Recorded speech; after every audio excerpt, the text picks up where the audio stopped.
Ya, Assalamualaikum warahmatullahi wabarakatuh. Perkenalkan, saya Taufik Subriyadi.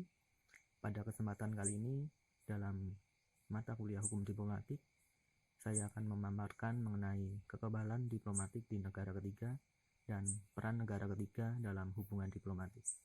Berikut uraiannya. Kekebalan diplomatik adalah hak istimewa yang diberikan kepada anggota diplomat suatu negara yang sedang bertugas di negara lain.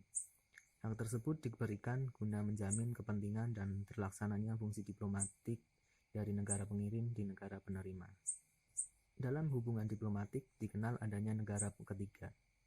Negara ketiga dalam hal ini diartikan sebagai negara selain negara pengirim dan negara penerima. Dalam konteks kekebalan diplomatik, kekebalan di negara ketiga diberikan ketika suatu perwakilan diplomatik melakukan transit dan return di negara lain dalam masa tugasnya sebagai perwakilan diplomatik suatu negara. Ketentuan mengenai kekebalan diplomatik di negara ketiga terdapat pada Konvensi Wina 1961 pasal 40 yang menerangkan bahwa perjalanan agen diplomatik yang melewati teritorial negara ketiga tidak dapat diganggu atau dihalang-halangi. Negara ketiga wajib menghormati kekebalan dan keistimewaan yang dimiliki oleh perwakilan diplomatik suatu negara.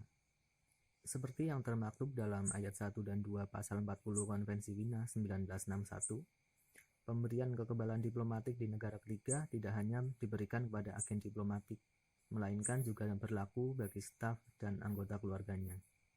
Tak hanya itu, ayat 3 menyebutkan terkait dengan komunikasi dan korespondensi resmi juga dihargai oleh negara ketiga, seperti yang diberlakukan oleh negara penerima.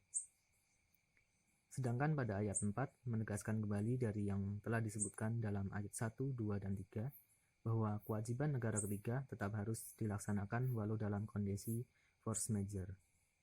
Selanjutnya mengenai peran negara ketiga dalam hubungan diplomatik yang diatur dalam pasal 45 Konvensi Wina 1961.